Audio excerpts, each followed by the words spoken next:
Yo, what's going on, everybody? Welcome into another episode of that thing we call Till Mets Do Us Part. We are live on YouTube, live on Twitter, like we are each and every single week. However, this week, doing things a little bit different, an hour later, and we have a very special episode that we'll get into in just a little bit. And of course, if you don't have time to watch us live, don't worry. You can check out the entire episode as soon as we end the broadcast over on our YouTube channel, which is appropriately called Till Mets Do Us Part. John Saponaro out in Los Angeles, California, where it's finally warm-ish and sunny-ish again, but holding it down back on the East Coast is my co-host, Matt Ibby Ibanez. Ibby, how you feeling today, man?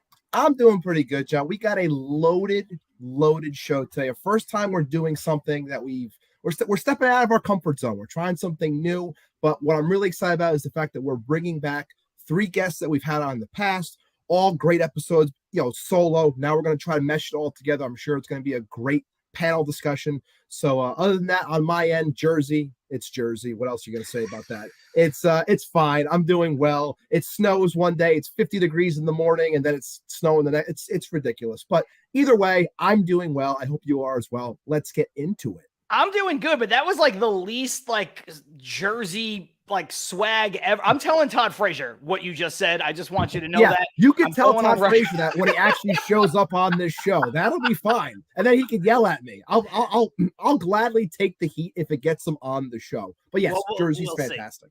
We'll see. All right. We do have a great show lined up. And like I mentioned last week, we're going to do a little bit of a departure. We're right in the middle of spring training. Obviously, there's plenty of stuff we could talk about with our New York Mets. And this relates to the Mets because it relates to the entire league. But there is so much stuff going on with the new rules. We touched on it very little bit last week. There's a list of them. And I thought, what better way to kind of familiarize ourselves and really just kind of see what people think. We got a little taste of what our commenters and what our live stream viewers thought of last week. And obviously we're going to get their opinions coming up as well. But I wanted to get really knowledgeable folks back on and really opinionated folks and also funny folks that we can kind of dive into this. So without further ado, let's bring back our guests. Up first, we have a host on WFAN. It is Lori Rubinson. Lori, how you feeling?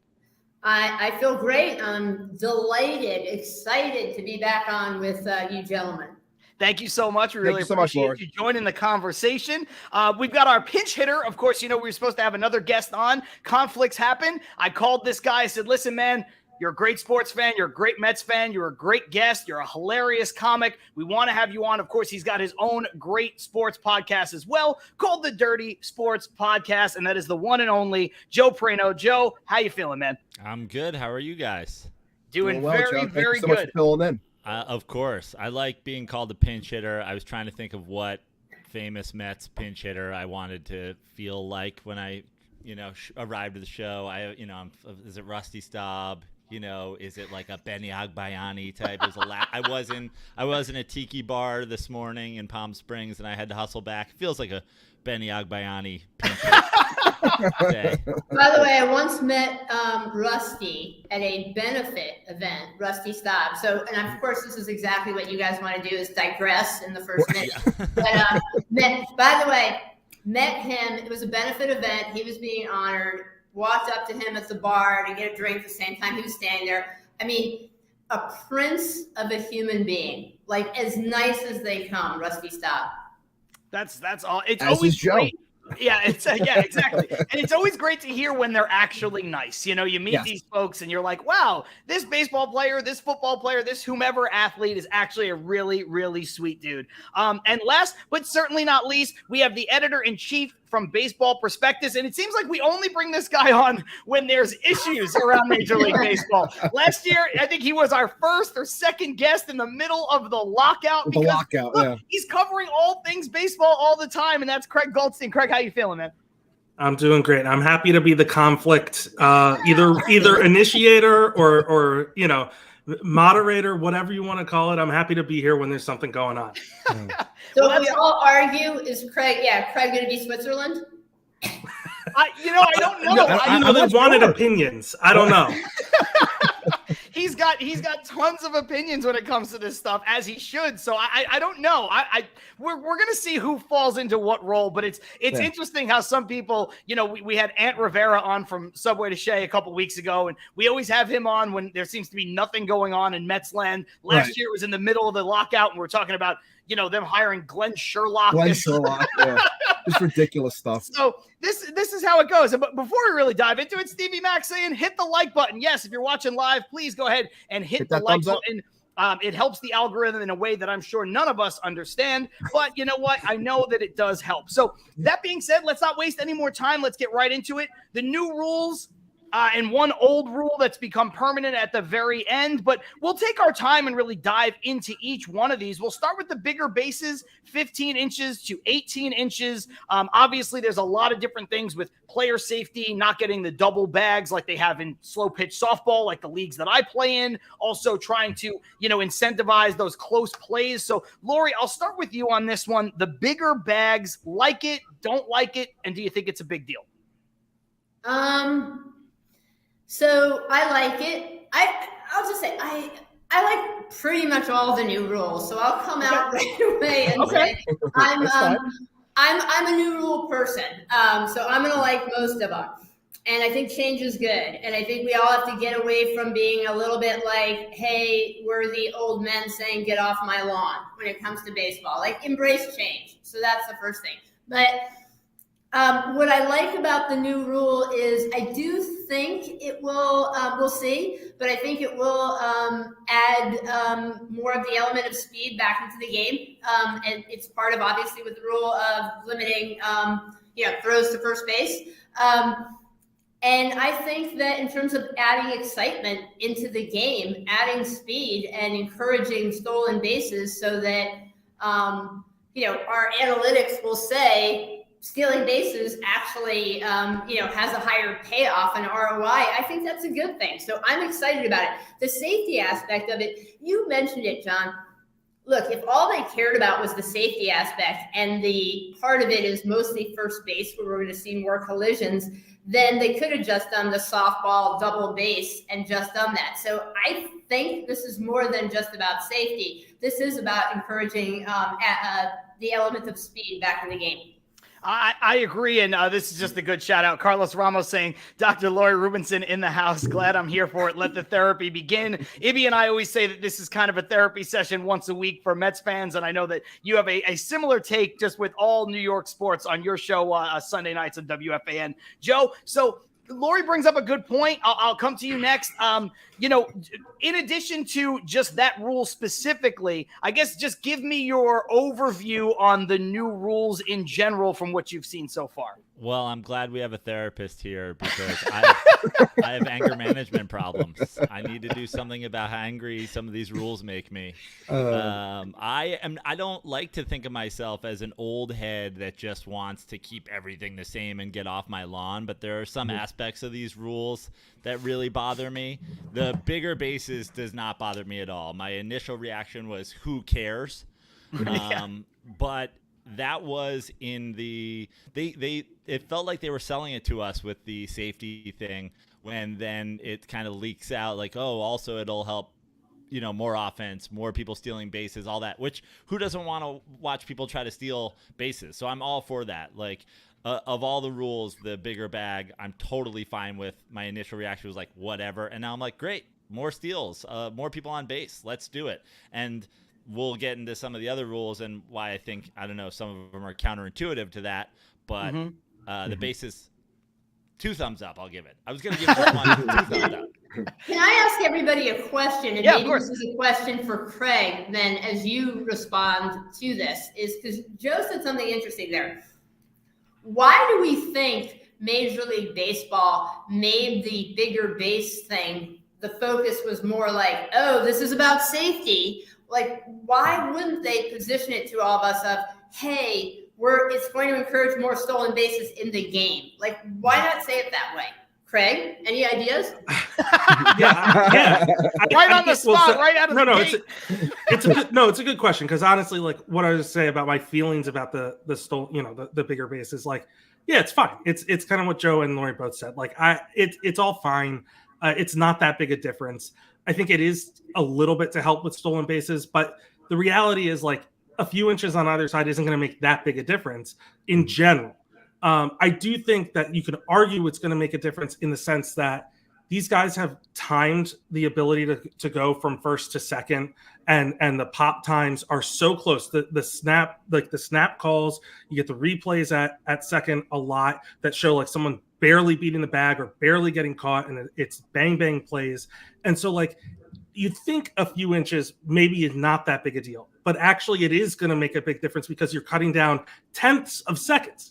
Mm-hmm. You don't seem like that much time, but that's all that the difference was between those things. And these guys weren't running that much. So only the guys who were really able to do it were making that risk, taking that risk and trying to make that play. And I think the hope is that more guys are going to take that chance and try and bring the stolen base back in the game. Now, why won't the league just come out and say that? Is that the league doesn't really come out and say anything, right? They don't. You could jump down to the last topic of the ghost runners, but the league said, "Oh, it's temporary. Oh, it's temporary. Oh, it's to do." They never said it's because we don't want we don't want teams emptying out their bullpens. We don't want them suffering ramifications from having a bunch of 1 inning guys stretched on, and ruining a series after they have one game. There are a number of reasons why they might do that, but they don't actually come out and say it. They say, "Oh, it was a COVID season rule." Well, okay. What exactly was it saving us from in the COVID season? I don't really know, right? But they instituted it, and then all of a sudden, it's here again, and it's here again, and it's extended, and then right before the season, guess what? It's permanent now. I mean, look, fine, make the rule. You're the committee. You have players on the committees. You make the rules, whatever. But they don't come out and say anything what they actually want to achieve. And I have a lot of thoughts that they don't do a good job of actually selling the things they want, of trying to grow the sport in the ways that I would do it. But that's a personal, it's a subjective point of view. But I think, they don't like being taken to task for like the things that they're trying to do and how well they do them. And I think they think if they obfuscate it a little bit, they can kind of just mosey along and people won't necessarily take as much issue. Yeah, no, I think that's a great point. We'll jump into the comments really quick before I throw it over to you, Ibby.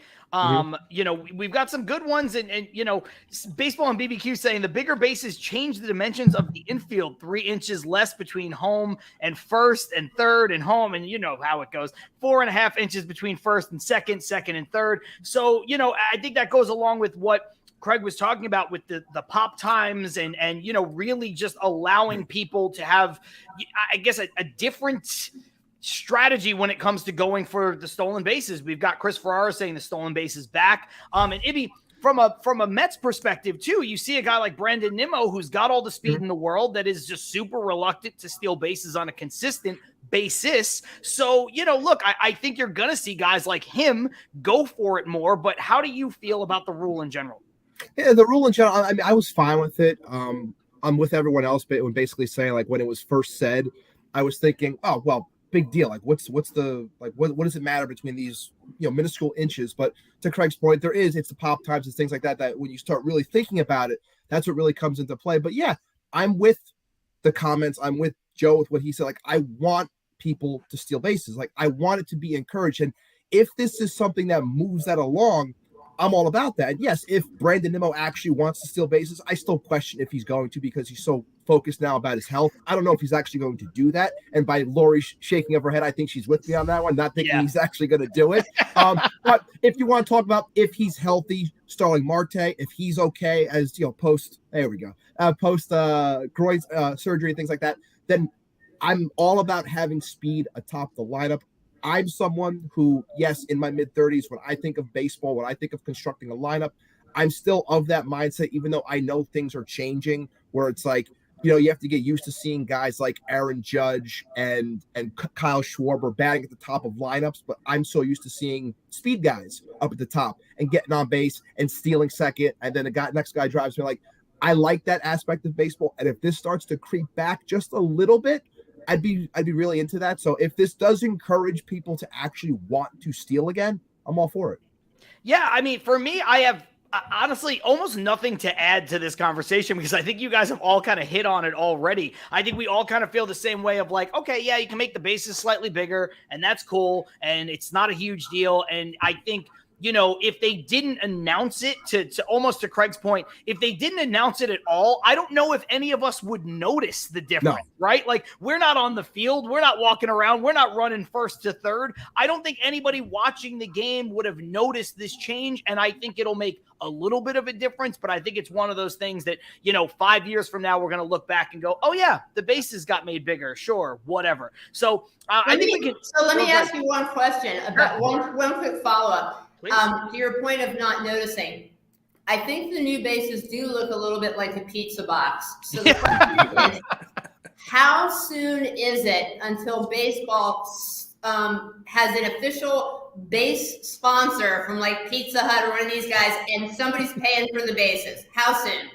Joe, I feel like you're the best person to answer this question first. I can't believe it hasn't already happened. I mean, I cannot believe that Domino's is out there fixing potholes instead of just turning every base into a medium meat lovers. Totally agree. This base, and that's a great point, Joe. So is second base sponsored by like meat lovers, and like third base is more of like for vegans. I don't know, whatever. Exactly. I think we're gonna have pizza all over the bases. Triples are so rare that the vegetarians can have third. The shortstop and the second baseman coming together like sausage and meatball and Domino's. Meat lovers. Chris Ferraro saying we got DiGiorno on the field. And I think, look, everything obviously always comes down to money. So I think it's going to happen sooner rather than later, which is what baseball and BBQ says. And then Chris Torres is saying, steal a base in the World Series, everybody gets free Pizza Hut. Yeah, those are the kinds of things. Also, Chris, you shouldn't be giving away ideas like that for free on a live stream on YouTube because that's good. Call up Pizza Hut. Let's move on to some of the more controversial rules. I think, we're really going to be split on some of these. The limited shifts. So the way it's drawn up now, all 4 infielders must be on the infield dirt and grass before the pitch is thrown, with 2 of them on either side of second base. That didn't stop teams from getting a little creative on the likes of Joey Gallo, where they played without a left fielder and things like that. So, Craig, I'll go to you first on this one. The limited shift, like it, don't like it. So I'm of two minds here. I think philosophically, I hate it. So I don't like banning shifts. I don't like banning ways to solve, the offense. I think teams should be free to try and adapt their defense to where the offense hits the ball. I think it's silly that if batters are pulling the ball over 70% of the time on the ground, when they hit it on the ground ball, it's a pulled ball over 70% of the time, you should be able to position your fielders where they're going to hit it. But that's philosophically. But am I going to be upset when I see some extra singles? If I see Max Muncy hit a single, or if I see Dan Vogelbach hit a single that otherwise would have been a ground ball? Of course not. From an aesthetic point of view, as I watch it, am I going to miss the shift? I don't think I will. Right. Philosophically, though, I think the defense should be able to set up where they want. And so that's the first thing. The second thing is I actually think requiring the fielders to be on the dirt instead of on the grass is a bigger deal in terms of adding offense back to the game than where the players are standing. Because again, you can still aggressively position your defenders. You can still put a guy, a second baseman or a shortstop, right behind the second base bag, just not across the bag. But if you could stand the second baseman in short right field, you'd still be accomplishing a lot of the positioning that the shift was able to accomplish. But you can't do that now. So again, someone like a Vogelbach or a Muncy or someone like that, with how hard they hit the ball, it's going to eat up these infielders who are standing in closer than they were previously allowed to stand. Right. And I think that's going to result in hits more than specifically whether a ball gets past a guy's diving glove. I think it's going to be where they have to stand on the infield, as opposed to if teams could put them in short right field, you'd still be seeing a lot of those balls turn into outs. That's a good point. Joe, good point. I don't know. I think you're going to hate this one, but I'm not 100% sure. No, it's actually, this is the one rule I'm totally in favor of. I was wrong. I agree with Craig in that, in my soul, I don't like the idea that we're banning anything. It's not really my vibe, but it went too far. And it had to be dialed back because we have a baseball problem with people getting bored, and seeing people ground out to short right field is boring. And I am all about these rules with the idea of making the game a little bit more interesting, especially considering how good pitchers are, which really is, I think, the issue. You know, it's just so hard. Like, I hate it when I see on the internet somebody go, "Why don't you just hit the ball the other way?" And you're just like, it's not that easy. Take of all time to hit Jacob deGrom's 102 mile an hour, fastball coming in at your hands the other way. It's like, it's insane. Yeah. So it just went too far. We needed it. I think the dirt, again, is a bigger issue because even before the shift, I mean, you go back into the 90s. I remember the first time as a New York baseball fan, I saw Pat Kelly in short right field just every play.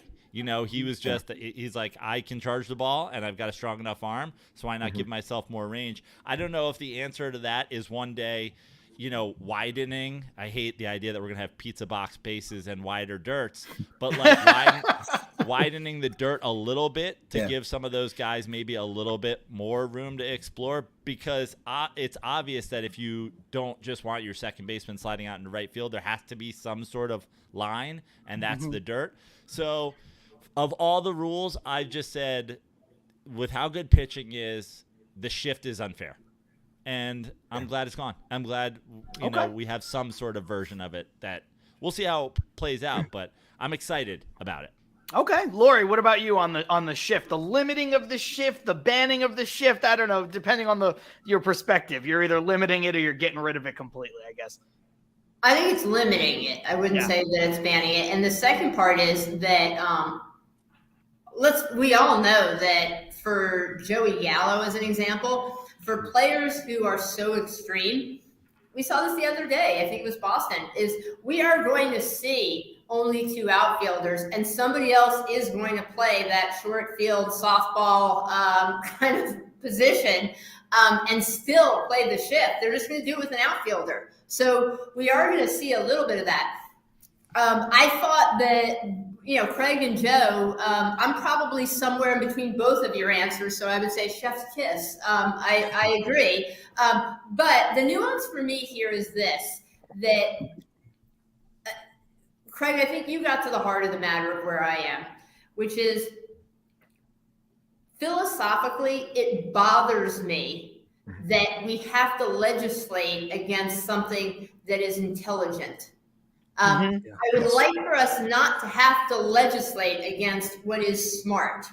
But we gave people a chance, and there are very few Jeff McNeils out there. People who really have that kind of hand-eye coordination and ability to, put bat to ball and place it where they want. And while we could have sat around and waited for the next decade for Major League Baseball at the lowest levels to self-correct this and to eventually get people up to the major leagues who can figure out how to deal with the shift. Somebody also, Craig, it was you earlier. You used the phrase that you are annoyed at baseball sometimes, that they don't always do as good a job with, to grow the game. All of this is about growing the game and growing the game with a newer audience, a younger audience that baseball is losing every day to a whole bunch of other recreations, pastimes, and sports. And so I think in totality, we could have waited around for people to, figure out how to beat the shift and watch the game diminish, or we can now legislate the thing and force it to happen. And then back to what you were saying, Joe, we are going to see more action, and Craig's going to enjoy seeing some more guys on base. And then a few of them, besides Brandon Nimmo, are going to actually steal a little bit more. There's going to be more action in the game, and we're all going to enjoy that. And that's the part that I was teasing before about, like, get off my lawn. But that's the part that I do miss. I'm divided. I'm of those two minds. Like, I love analytics and smartness and intelligence. But on the other hand, I recognize where certain getting smarter, we've done things to make the game less aesthetically fun pleasing. And so I think sometimes you have to legislate something or it's not going to happen. That's a really great point. Yeah, go ahead, Craig. Yeah, so it is a great point, and I wanted to mention that a couple of years ago we did some research. Rob Arthur ran a couple articles at Baseball Prospectus where he kind of looked at the impact that defense had on offense, just how many hits were taken away, essentially. And this is often gets reduced down to batting average on balls in play, BABIP, but basically teams are backing up their defenses a significant amount, especially in center field and especially at third base. And the reasons that they're able to do that is the current baseball players of this generation are better athletes than we've ever had before, for the most part, and they have stronger arms. And so they're able to play back. And even though the hitters are hitting the ball harder, which should result in base hits, they're hitting it to defenders who are backed up and have the arm strength to make the plays and throw across the diamond and that kind of thing. So this isn't going to solve third base or specifically center field, but you look at where hits have started to disappear, and you talk about, there's a nostalgia element. I'm used to when a ball gets hit hard up the middle, back through the box, that's a single. And these days, it's not a single. You see, he has a great chart in the article. There's a density plot of like where hits are being taken away, and right behind the bag was like the deepest, darkest spot on the field because teams are just putting guys there. Now they can still do that this way, but there are going to be hits like we're talking about pulled to the side, and even when teams do shift someone like Joey Gallo and open up that outfield corner, that's a different gamble. Right? When you were moving the infield over and you were able to have 3 outfielders there, you're limiting extra base hits. And that's why the outfielders are playing further back. That's why center fielders are playing further back. They're able to come in on the ball, and if they don't catch it, it's just a single. And that's what's been going missing from the game. It was propped up by home runs for a long time, the offensive environment, but then the league started, again, they're not saying that they changed the ball necessarily, but the ball changed, right? We don't have to get into that, but the ball changed and the homer rate started dropping. And I think one of the ironies of this rule, even though I don't think it's a bad one, is they want guys to not be 3 true outcome players, strikeout, walks, and homers. But what this does is it does take away the 3 true outcomes aspect, but it doesn't take away the approach. Dan Vogelbach is going to be very patient. He's going to hit the ball really hard, and he's going to look to lift and pull. That's the same exact approach he would have had otherwise, and all he's going to do is get rewarded with a few more singles for the same exact approach he had before. So it is not – it is in a way solving what they're trying to solve, but in another way, like it actually rewards the approach they're trying to eliminate. But I absolutely agree with what Lori was saying in terms of like, we didn't have the time to let batters and hitting coaches and these guys percolate through systems and figure it out. I do think it would have happened, but the change needed to be made. And while, again, philosophically, I don't love it, the results I don't think anyone is really going to take issue with. And I just want to add, I'm not even sure how fast it would have happened or if it would have happened at all. I think something that was always really telling for me was when Ted Williams said when they started shifting him, it became really hard, and he would struggle with the cutter. Like when you hear Ted Williams be like, I don't know if I can handle the cutter, you go, what are we talking about here? The guys with how hard they throw and the best. One of the, if not the best hitter ever, is like, that would be tough for me with a shift and a cut. You go, are guys that are far less talented, would they ever figure it out? I'm not even really sure. Yeah. It's exactly what you said about one of the stupidest things you ever hear is, why don't they just go the other way? Well, pitchers are pitching inside, Absolutely. So they're forced to pull into the shift. Like it's not that solvable. Like just inside out in your swing. If you're inside out in your swing, all of a sudden the pitcher and the defense have won. Maybe you'll get a single, but probably you're going to mess up your swing. You're going to hit a soft grounder. It might turn into an out anyway. So, I mean, it's exactly what you were saying before, Joe.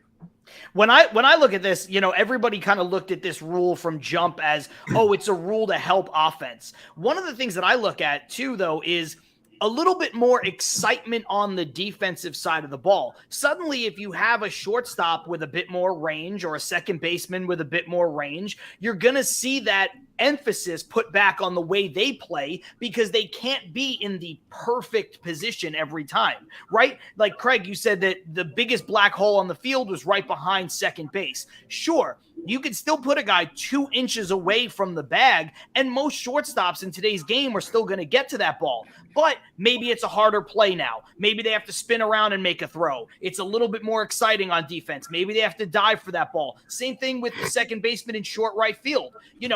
Some balls are going to eat them up if they're a little bit closer. It's not going to eat up everybody. It's not going to eat up everybody every time. But I do think there's a benefit. And Ibby, I'll give you the last word on this, but I do think there's a little bit of a benefit on defense too, and just kind of the overall action of the game. I never looked at this as, banning the shift or limiting the shift means more offense. That's it, period.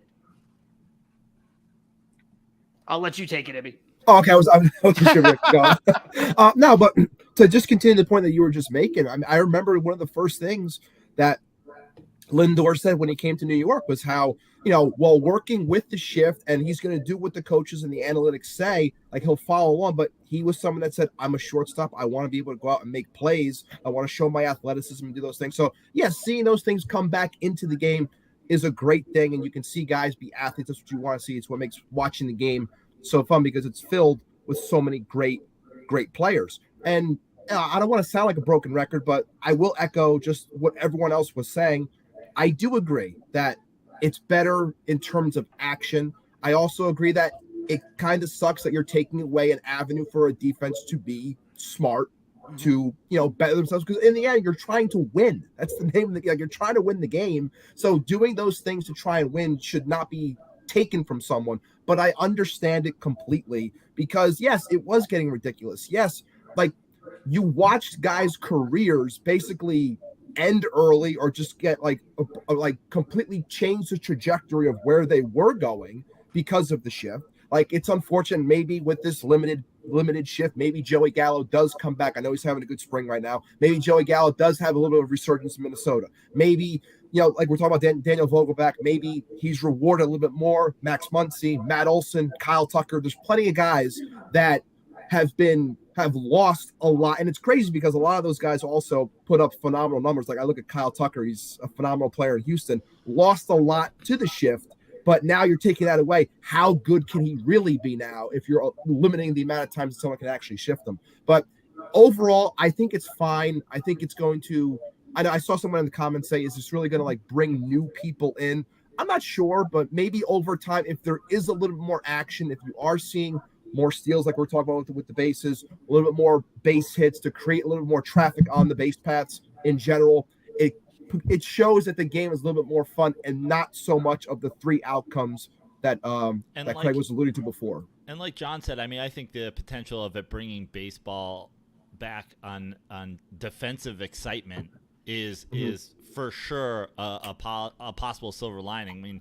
John, and maybe you guys, anybody who knows me knows I'm a crazy diehard Mets fan. So you're like, probably, why do you have an Orioles jersey on the wall behind you? And that is because Cal Ripken was my favorite guy to watch play growing up, and his signature move was going behind the bag at second base, spinning and throwing a guy out, which you just never see anymore. Because a guy's just, again, like you said, standing there waiting for a ball that was hit up the middle. And you're like, as a Mets fan and a Yankee hater, like the idea that we live in a world where I wouldn't get to hear past the diving Jeter, which it shouldn't exist. That world shouldn't exist. That is a great point. It's funny. We have so much more that we still have to get to in terms of individual rules, but Ibby kind of alluded to this. Lori, I think it's a good question. So I'll kind of toss this around the room, and then we'll head into our quick 10-second break that we take here on the video version of this show. Do you think people who already don't like baseball are going to start watching it because of the rule changes? It's come up a lot. So do you think that this will help garner interest? I don't think it's going to be an overnight thing, but I guess their hope is in the long term it will, right, Lori? Yeah, I think I would look at this in totality. All of these rules together are intended to speed up the game, add more offense, and by speed up the game, so it's just more action in a shorter period of time.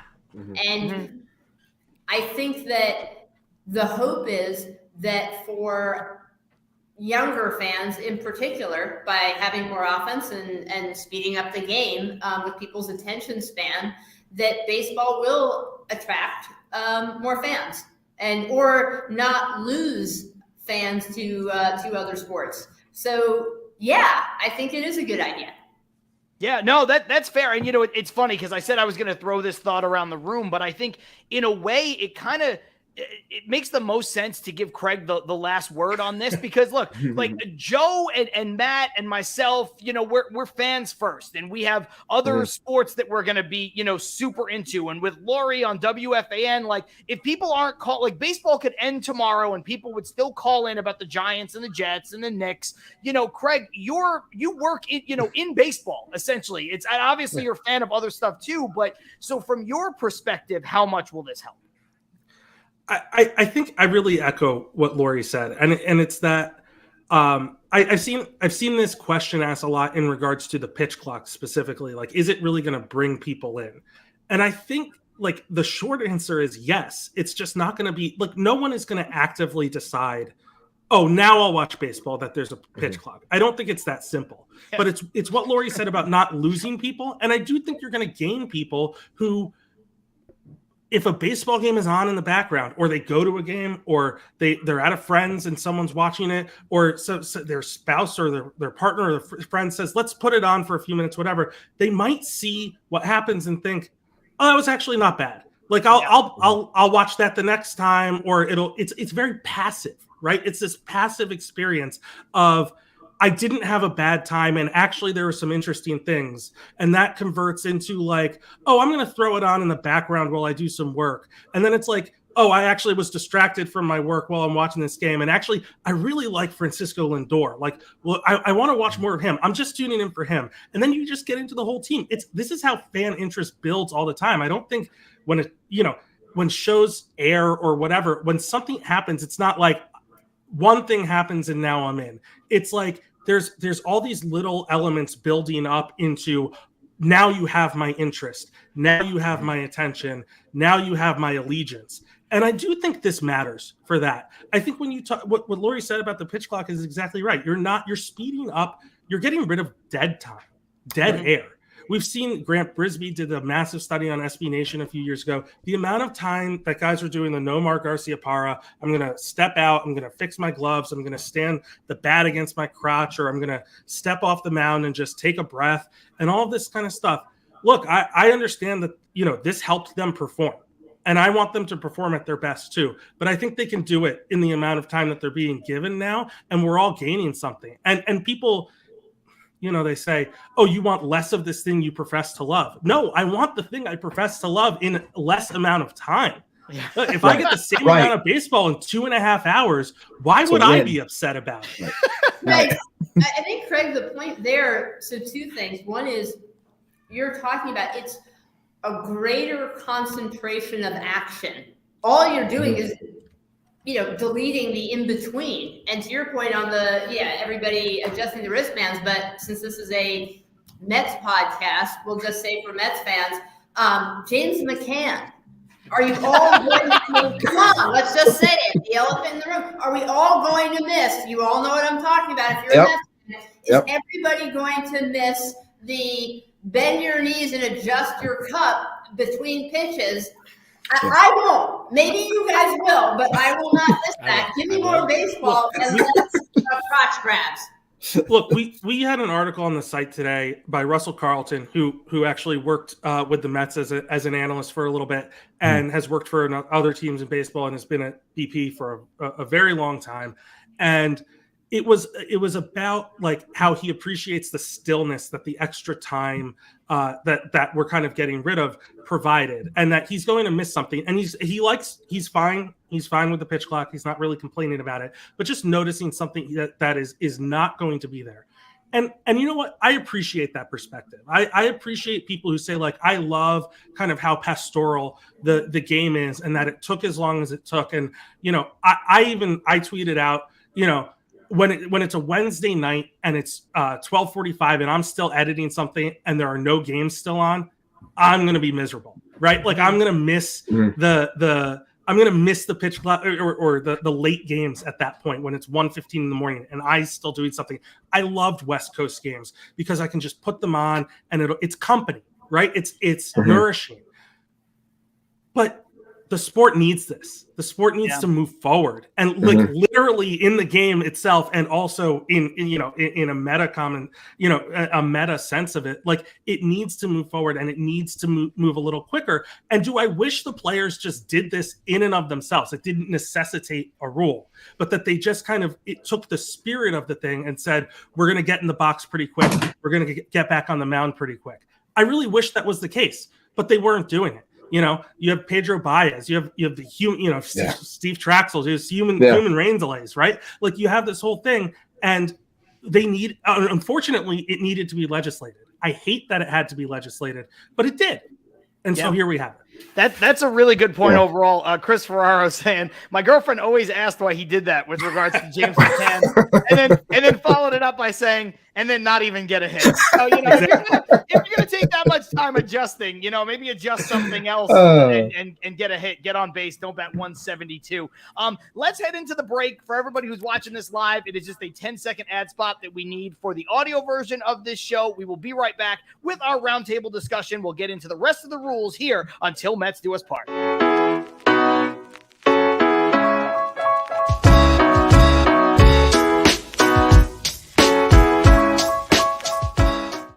Yo, just like that, we are back with Till Mets Do Us Part, live on Twitter, live on YouTube, like we are each and every single week. This week, a little bit different. We've got not one, not two, but three different guests breaking down, not necessarily the Mets, but all things around the new rules in the MLB. If you're watching live, it is the best way to interact with the show. Your comments are seen in real time, but we understand that not everybody has the opportunity to do that. So you can always watch the show in its entirety on our YouTube channel as soon as we end the broadcast. Or if you can't even do that, you can listen starting tomorrow, wherever it is you get your podcast, on your way to work, on your way to school, while you're at the gym, all of that fun stuff, all courtesy of the Chop Sports Network. It's John Sapanaro, Matt Ibanez, with our guests this week, Lori Rubinson, Craig Goldstein, and Joe Prano. So let's get back into some of the other rules here. I think this one is going to cause some problems because I think this might be the one, spoiler alert, that I have the most problems with. Joe, I'm going to go to you first, and that is the limited pickoffs.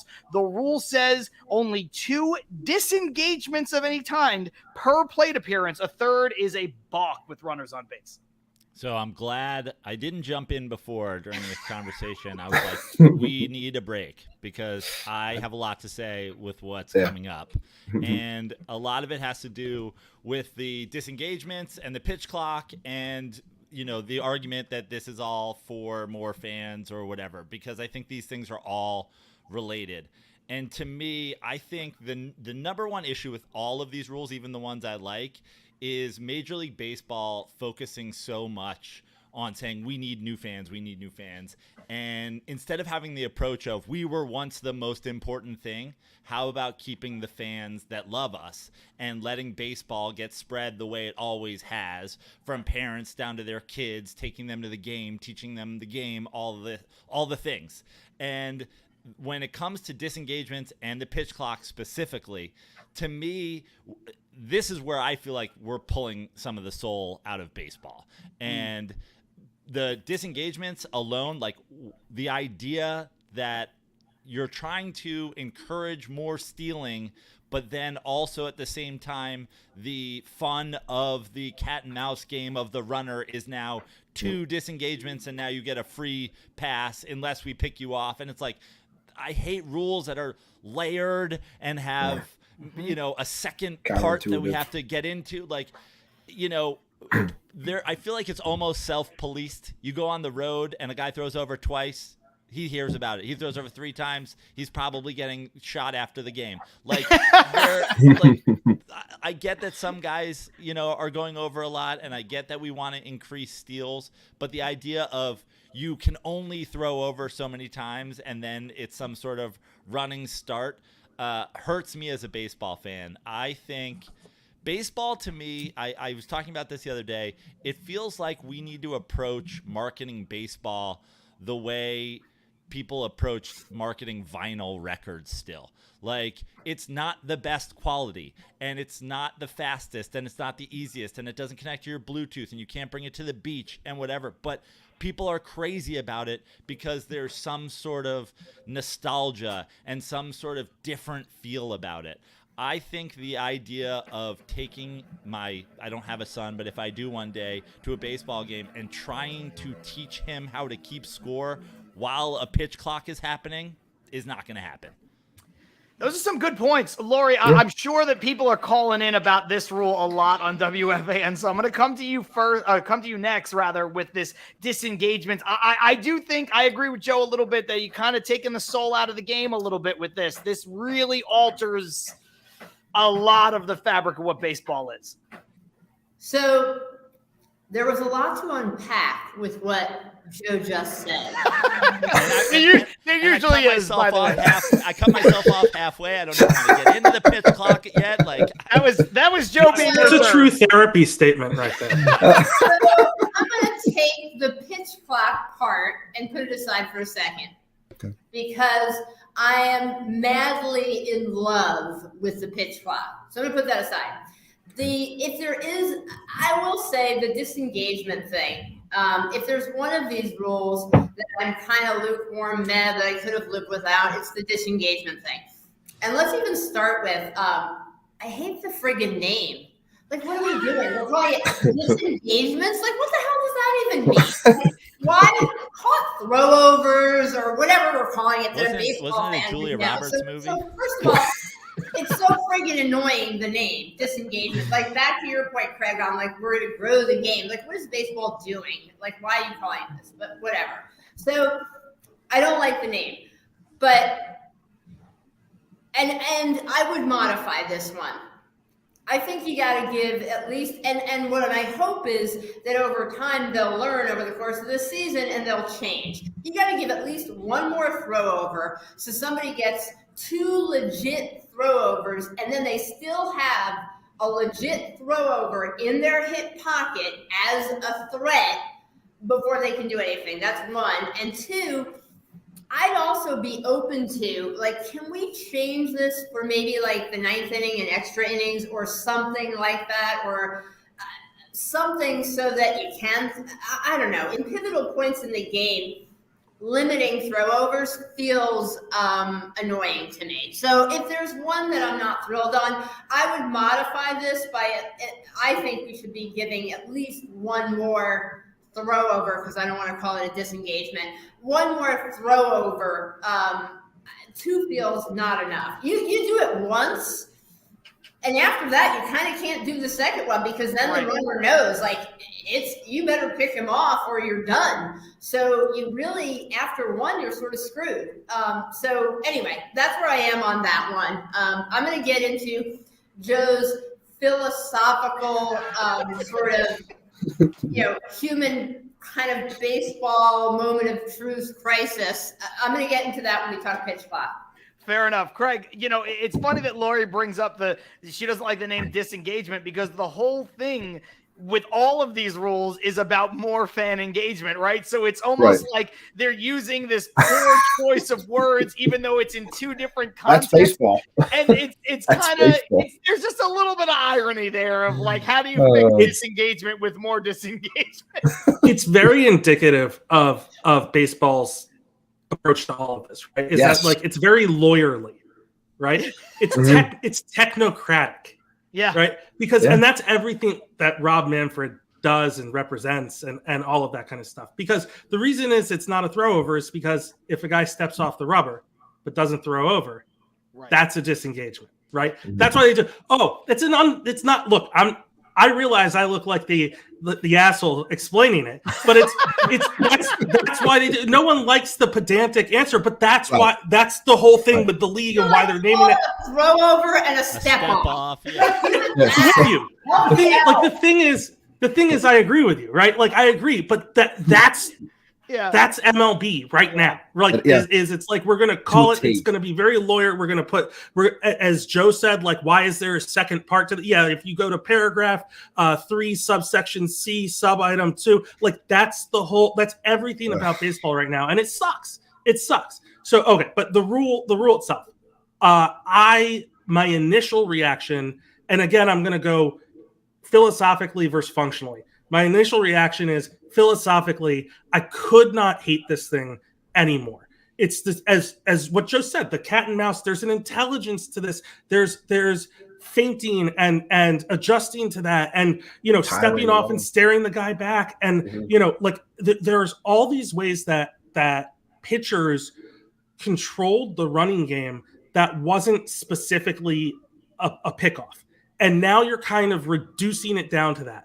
And it's miserable, but functionally, it's going to result in more stolen bases. And I think when people get those stolen bases, I don't think they're going to care that much about the rest of it.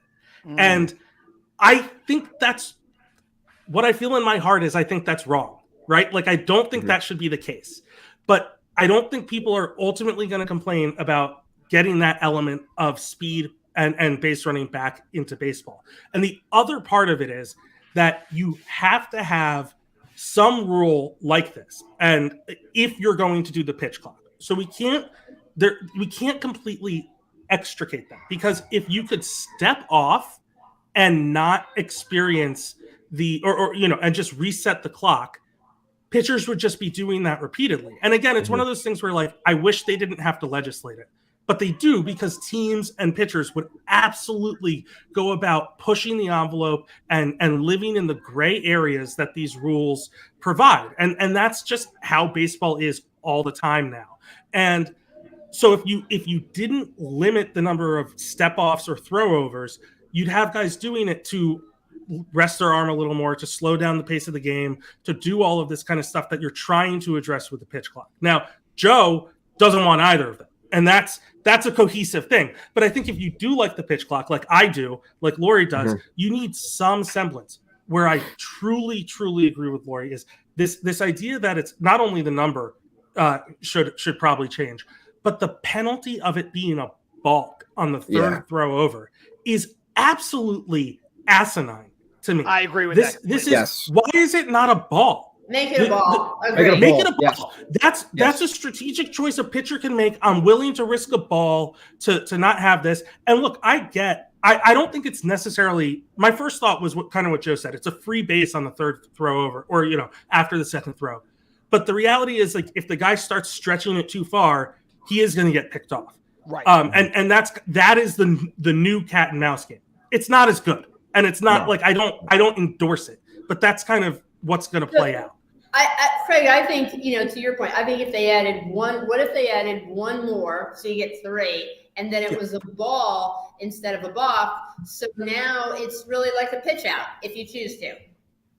100%. I think, again, and that's a great point, that it's like a pitch out. It's thematically consistent with baseball, like with a choice to try and stop a base runner, right? Like historically and thematically consistent. I think that kind of stuff, this is what Manfred and, to me, the league office continually misses with these things. And again, like I think I sound generally pretty positive about these rule changes. I think the practical effects are probably going to be what they want and going to be pretty good overall. I'm very wary of the downsides, but I think practically it's likely to work out pretty well. But I wish the league in general was less direct in how they managed the changes to the game. And this is like the 3-batter minimum, right? They're putting their hands directly on the field and influencing the action that way instead of, and they did it later. They said, okay, we're going to cap pitchers at 13 pitchers per roster spot. Well, if you did it at 12 or even 11, God forbid, they used to do it in baseball. I know, I've seen it, right? If you had 11 or 12 pitchers, all of a sudden the number of pitchers that a reliever needs to face change, the strategy about how you build your roster and the number of guys who can only face 1 or 2 guys changes immediately. And it's all a downstream effect instead of shoving your hand directly on the field. And that's one of the things I resent most about all these rules, even if I sound kind of positive on them, is that it's just such a direct change and not something kind of upstream that has a downstream effect. That's a really good point. The 3-batter minimum rule has been something that's bothered me for a very long time, and I could never really put a finger on why, and you nailed it. Because if you just change something else about roster construction and off-the-field rule, it would legislate itself out because teams would have to be smarter. It's a great take. I totally agree with that. I think you're him saying, Craig saying this is all going to like what's supposed to happen is probably going to happen, I think is fine. And that's what will make Major League Baseball say, we wanted to do this and we accomplished it. My issue with it is, like he said, just having your hands all over baseball to fix the game in some way. But again, the end game is bringing new fans or keeping fans. And I just think that there's 1,000 things baseball could be doing to, garner new fans, keep the fans that they have happy. And the idea that we're trying to accomplish all of them with rules to the game bothers me. And also, can we just agree, like, does baseball always have to do everything all at once? It's like, hey, we have a real baseball problem, and we've known about it for 30 years, but it just hit us. Why don't we put 10 new rules in this year?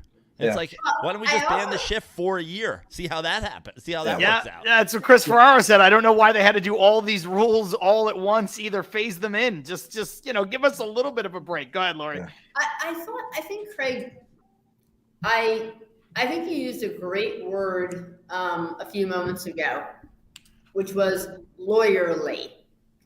And I think that, and Joe, maybe for you, I think for a lot of passionate baseball fans, the way this is done, positioned, marketed, communicated, and thought about feels lawyerly, as in Rob Manfred is a lawyer. And I think from the same person who once called the Major League Baseball, the trophy, like, oh, you won the World Series. It's the World Series trophy. And he called it a piece of metal.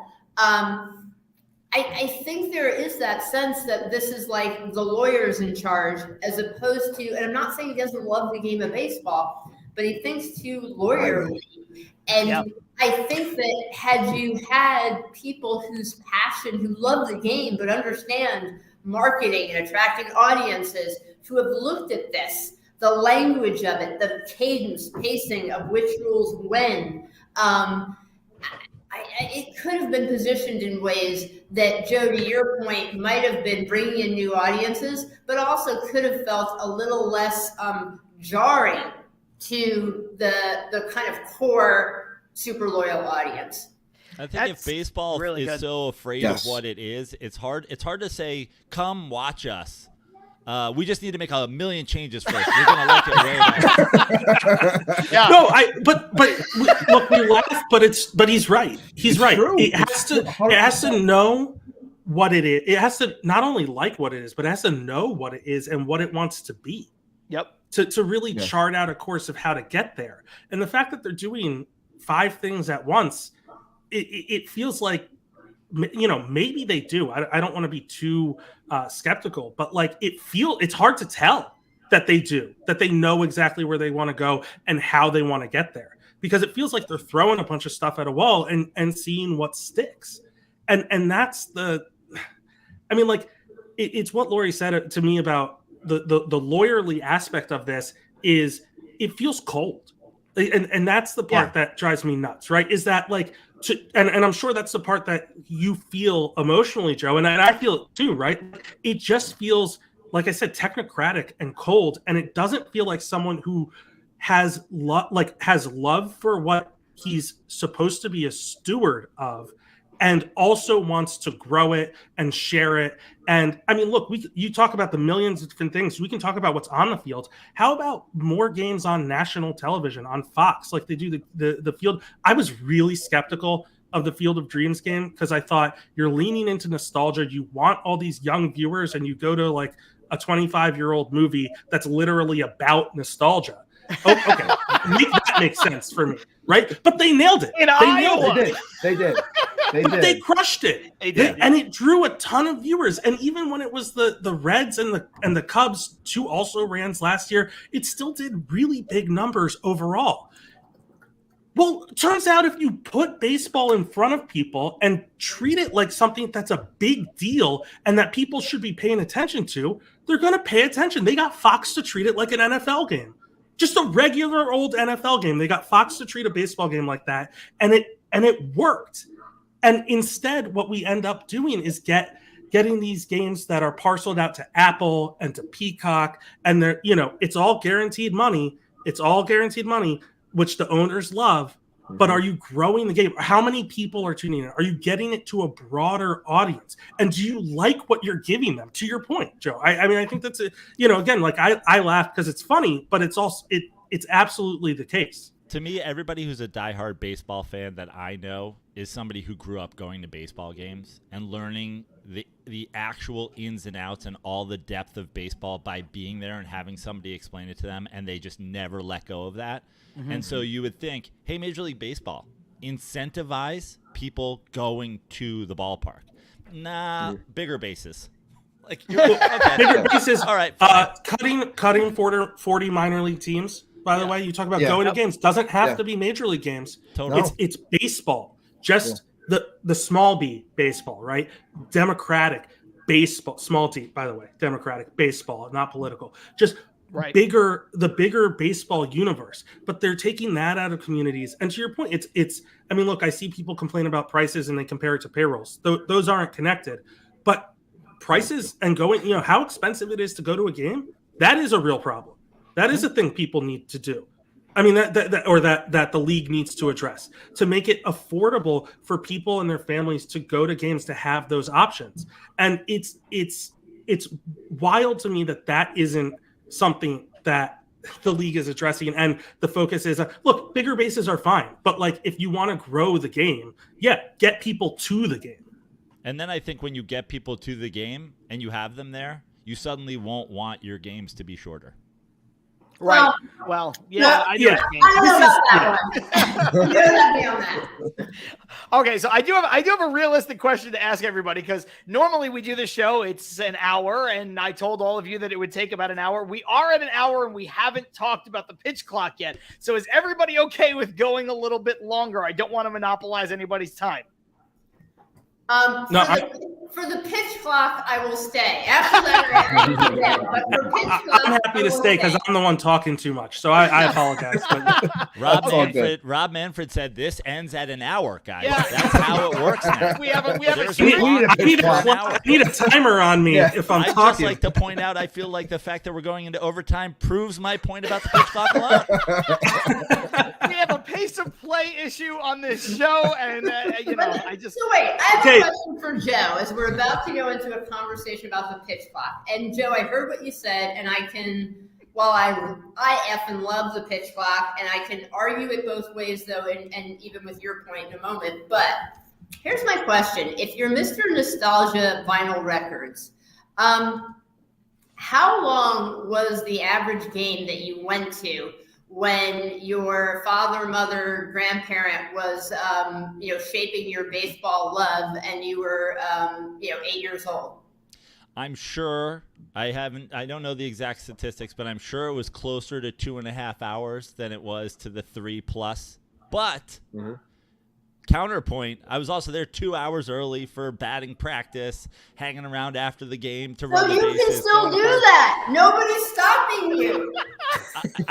Listen, I will find my baseball. That's not my issue. They're not going to lose me. That's the thing about the pitch clock and all the rule changes that I think is lost, is like the people that are upset about it aren't going anywhere. If you care this much about baseball, they're going to have to do a whole lot worse to you if you've stuck around this long to get you to leave.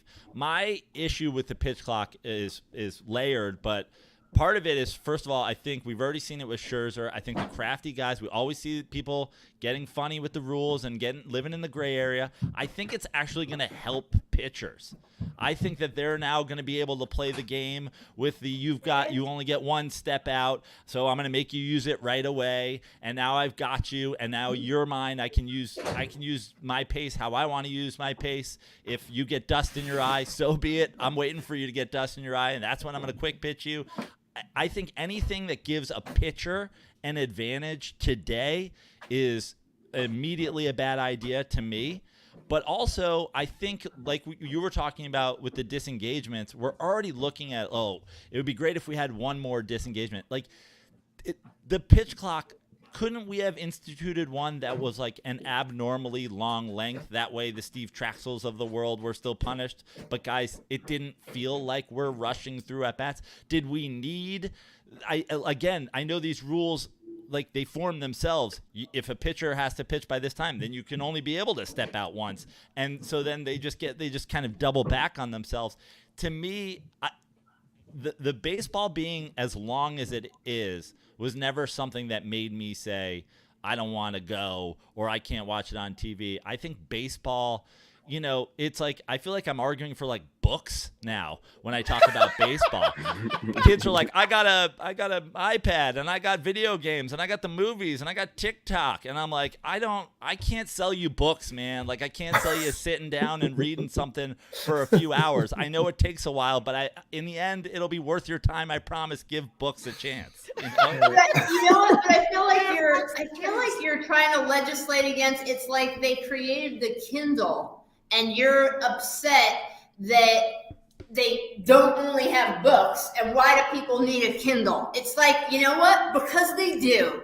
Because it's modern. Because actually, I hate to say it, but you're hypocritical when it was 2.5 hours when you fell in love with baseball. So why can't it be 2.5 hours for another 8-year-old kid to fall in love with baseball? You didn't fall in love with it being 3.5 hours long. Right. That's not what you love about baseball. You love baseball. Now, the flip side, I will say, I love the pitch clock. I think it's fantastic. I think it's just changed, and people are resistant. Give it a month, 2 months, 3 months, a season, a year, 2 years. It's like a wild card or whatever. And we will not even realize it, and it will just be baseball. That's how I feel about the pitch clock. With that said, a couple questions for the group or thoughts. Just so, Joe, you don't think I don't understand what you're saying. On the pacing of it, I feel like this with golf. I know it's going to sound weird, but the poetry and pacing of something. I think certain sports have a cadence to them. And so for me, I hate riding in a golf cart. I want to walk the course because between shots, I'm going to think about what I'm going to hit. I might talk to whoever I'm playing with. I could play a golf game by myself, but the pace of it to me is intended to be a walked game. Now, there are a lot of people who disagree with me who want to ride in a cart, have a few six-packs on board, and then let's get through it, and that's a different type of thing. So I sort of philosophically understand what you're saying, but I want to pose a question to everybody that was posed to me, and I will say I asked Keith Radd, the new Mets play-by-play announcer for radio. I asked him this on my show on Sunday night, but curious about for everybody here is, does speeding it up limit the storytelling? If you're watching, whether it's on TV or radio, are we limiting that with the pitch clock? Ibby, I think you should take this first because I feel like this is in your wheelhouse. So go ahead. Do you think it limits? I mean, you're such a big fan of the broadcast all the time. So do you feel like it limits the storytelling? Look, if you're going to take away time from me where I get to listen to Gary, Keith, and Ron, or I get to listen to Howie Rose as a Met fan, or if you're listening from a national level, whoever you like, whatever team you like, and you appreciate the people that are telling you the game. I mean, would I miss something like that? Yes, I would. But in general, like, I have a hard time really hating on this. Like, if you're going to talk to me from just that aspect, yes, I could say it does upset me because I love sitting down and listening to the stories and them telling, and the way that they interject their stories throughout the game. If I get less of that, it's be like, damn. But at the same time, if you were asking me this question as a 20-something-year-old, I would probably be a lot more in line with what a lot of things that Joe is saying. But when you ask me as a 34-year-old man with 2 kids under the age of 2, and I'm just like, I still want to watch my Mets. I still want to have my time. And you tell me that a game's going to start at 6:40 and it might be over by 9 o'clock. It's like, ooh, that's really tantalizing. And I really, really like that because I get everything that I want. And the big thing I wanted to say before, it kind of fits in here as well, is what Gary Cohen said. Gary said that, look, you are losing 30 minutes of no action, basically dead time. You're losing 30 minutes of that. You're not losing any baseball, which is the big thing for any baseball fan. You don't want to lose the baseball. You're not losing that. You're losing the dead time. And to Lori's point before, which I was going to bring up, so I'm glad we're on the same page on this one. The timing of games, like you watched it throughout the decades, and it just kept getting higher and higher and higher and higher. And look, I love baseball. It's not losing me, like Joe said. I'm not going anywhere. I'm still going to be here. And yeah, I was watching those games, but I'd be lying to you if I didn't say that when I was watching, as a baseball fan, if I'm watching Red Sox Yanks, I always thought it was absolutely ridiculous that those games would go 4.5 hours sometimes. Like that it was It brutal. It really didn't even lost matter. me. And it got to the point where, like, I enjoyed watching that rivalry, but when those games got so long, it kind of like took me away from it. So I understand the aspect of cutting down on time there, but look, I can go both ways when it comes to the love of the game and the, and to the timing aspect, because like I said, I just gave you 2 examples. 20-year-old me, Joe, I'm with you 1,000%, and I'm fighting for it. I was also the same guy fighting against the DH in the NL back then too, because I liked the way that the NL played back then because it was different. But baseball changed. Now you're going to tell me I get a little bit, I get the same amount of baseball in less amount of time. I'm okay with it, but that's because of circumstance. Everyone has different circumstances. Craig, I know you said you were talking a lot before, but again, this is a really good question for you. So, about taking Lori's question and running with it. Do you feel like, because part of what you guys do is it's the story is inherent in baseball, and at Baseball Prospectus, it's all together, right? Like it's like there's the downtime in baseball sometimes matters as much as the game itself because of what Joe was talking about, handing it down, and it doesn't have to just be from your parents; it can be from the announcers that have been doing this for 30 years. So how do you feel that affects it? How do you feel that the stories are affected by the pitch clock? And then obviously you can give your take on the pitch clock because I know you haven't. Yeah, I mean, look, I grew up a Dodgers fan on the East Coast, and like I said, I like West Coast games because I always stayed up to watch them. And to me, there's no better storyteller than Vin Scully. But to the point Lori was saying about kind of the way games were and how fast they were played, not just time of game, but again, like the number of how long things took in between plays.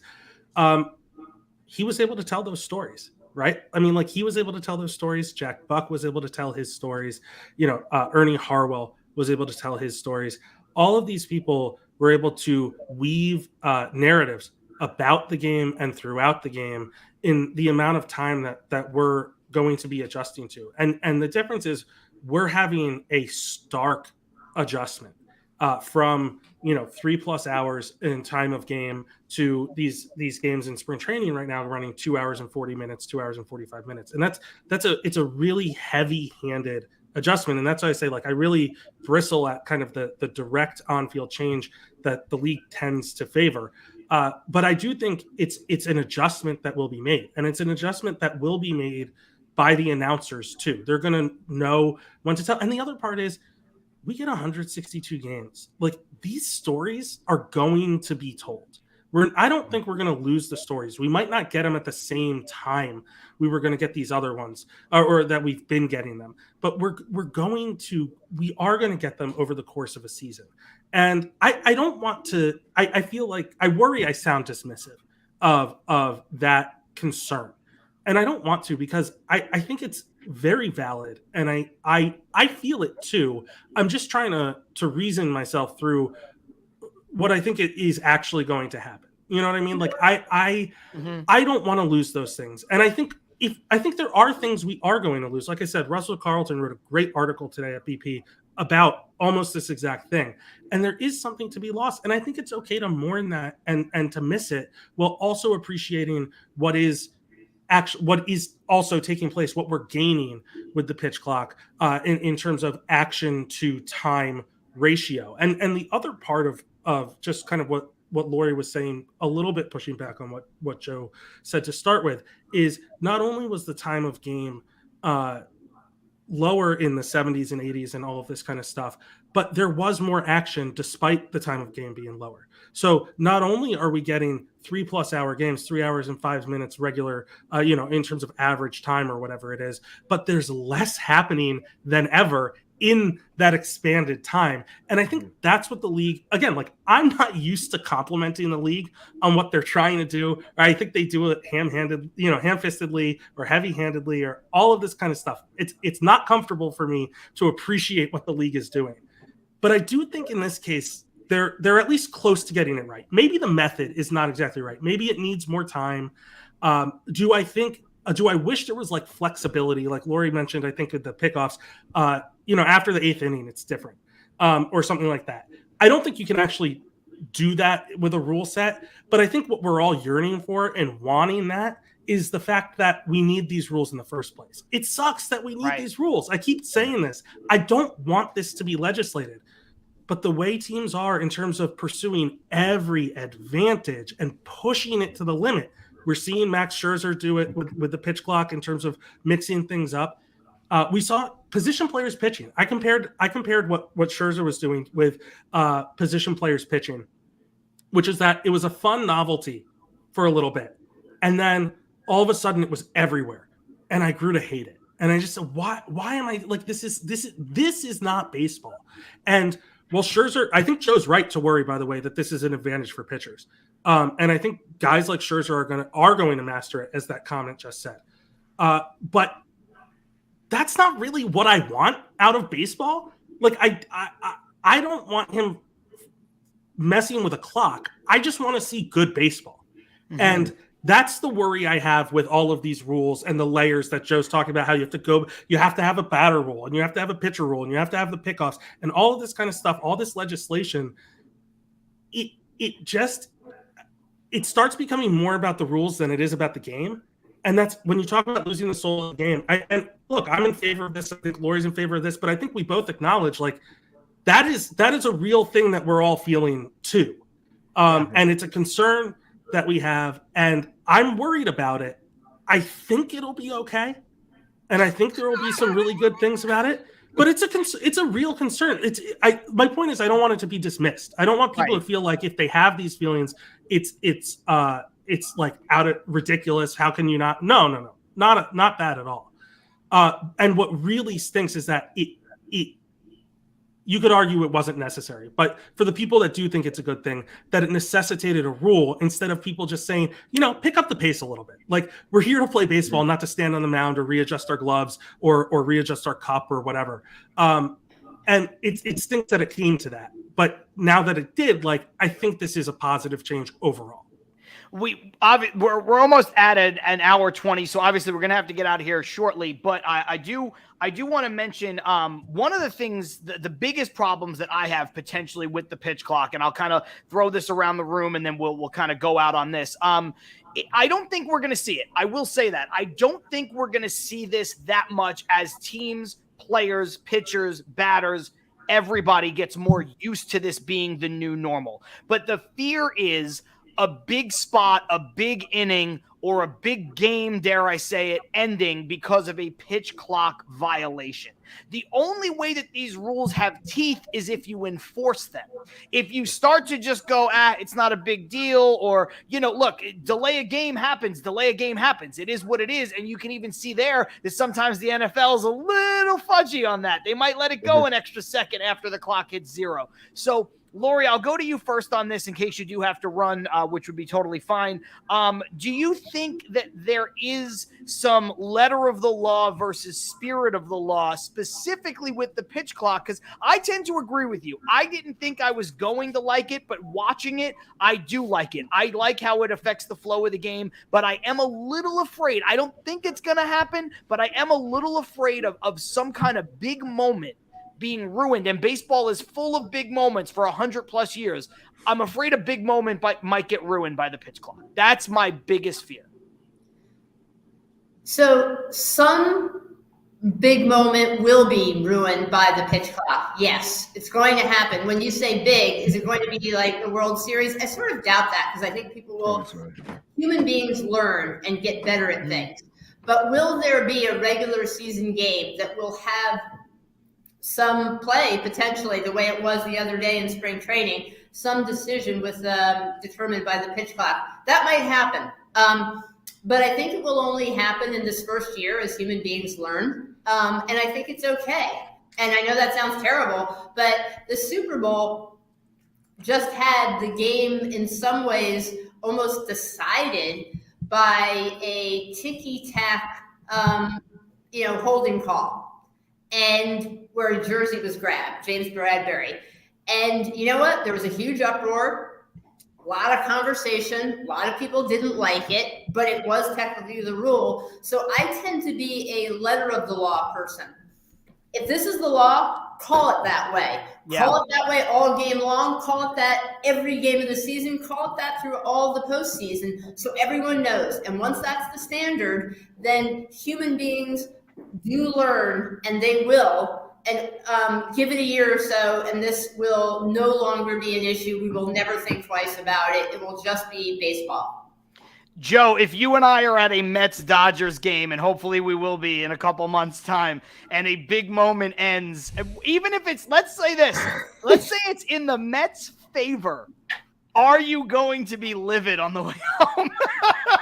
I am, and here's the thing. I'm a letter of the law guy, too. I think I think you can't have rules, and then I think the dumbest conversation around the Super Bowl was not in that moment. I don't want umpires or referees deciding for me as a fan what is a big moment and what isn't, and when to call a rule and when not to call a rule.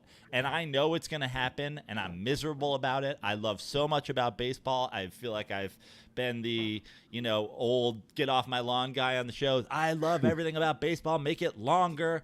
But the one thing I've never liked, umpires. I don't need them more involved in my game. I think, just adding more for them to have a say in is not the direction I want it heading in. Again, I understand why baseball did it. I don't think that we needed it. I think we did need to ban the shift, in my opinion. I don't think we needed to have a pitch clock. It is going to happen at a big moment. I am going to lose my mind, whether it's in my favor or not. It is going to be very upsetting, but I am I'm not really arguing it anymore because it's happened, and I know baseball will. I know one thing baseball will never do is change. Be like, we messed up. We're taking it away. They'll ride out their bad decisions forever. The neighborhood play, right?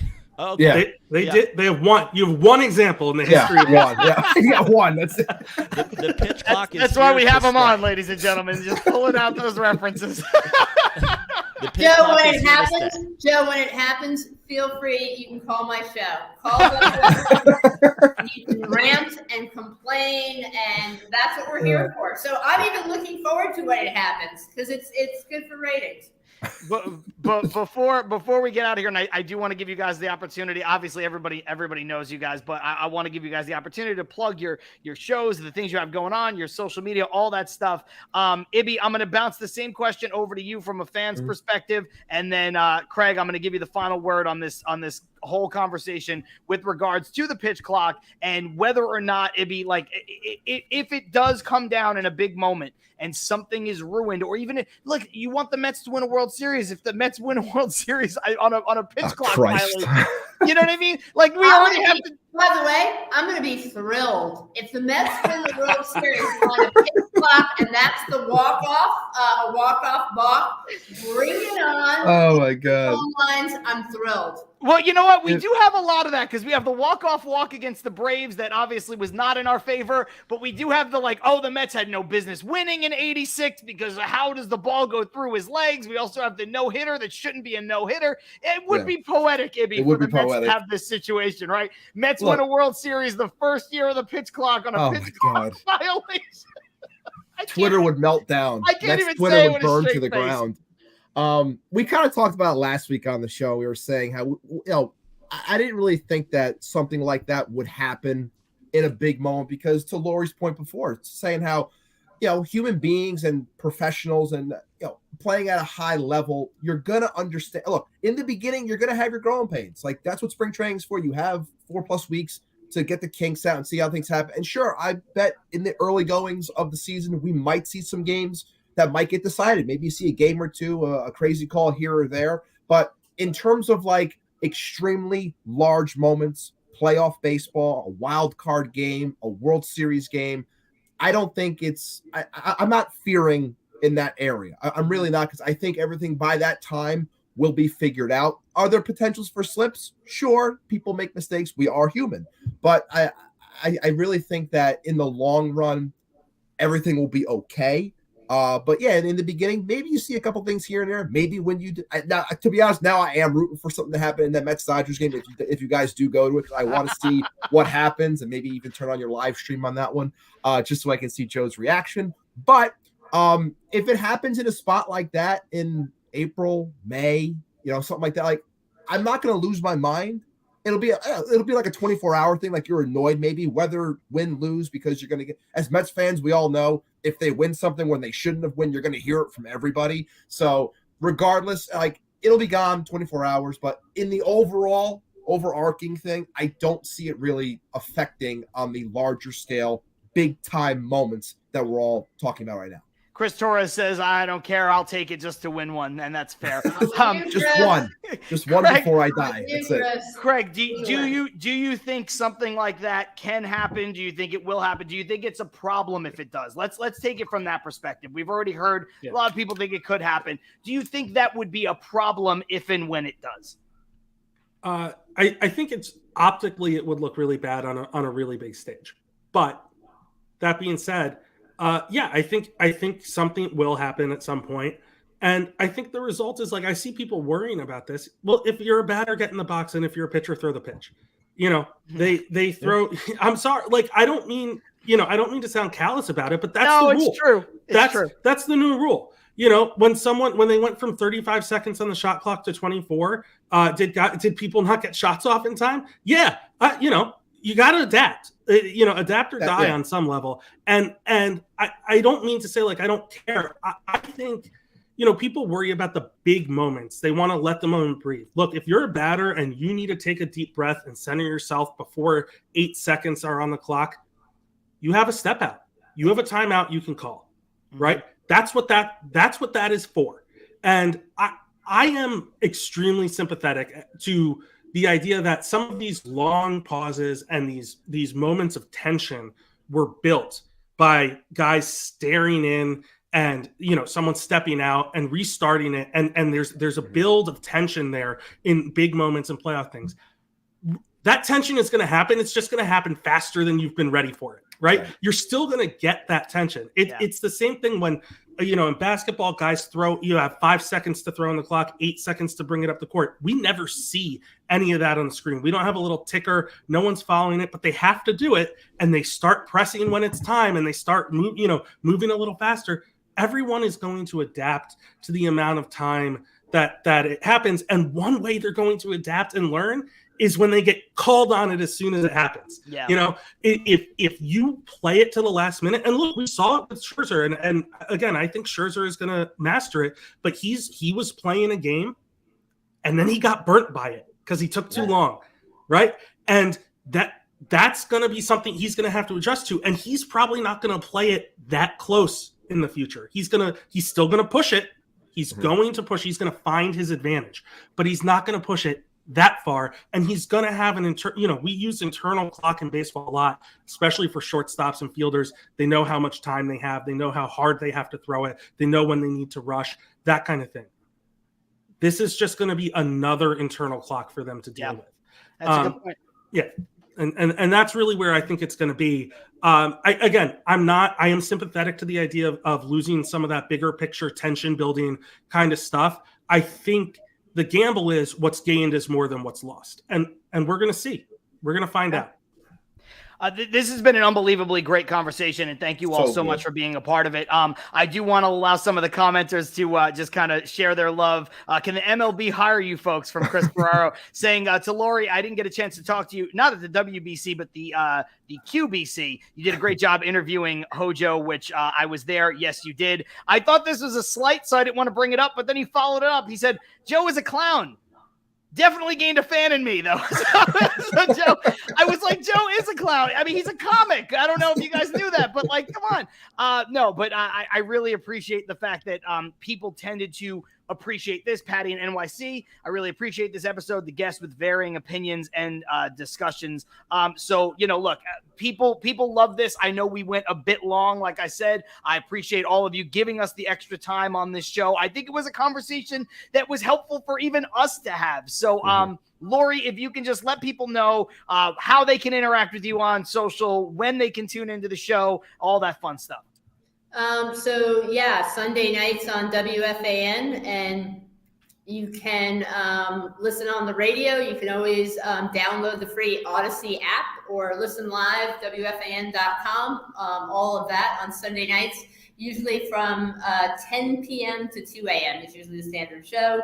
And then the best way to interact with me on social is on Twitter @LRubinson. I'm most active on that, and generally during my shows as well as during games. So @LRubinson, Lori Rubinson on Twitter. That's the best ways to reach me. And one thing is true of all these guests, very active on Twitter, very good follows for sports fans and baseball fans in general. Joe, what about you? Where can they find you, and how can they listen to the show?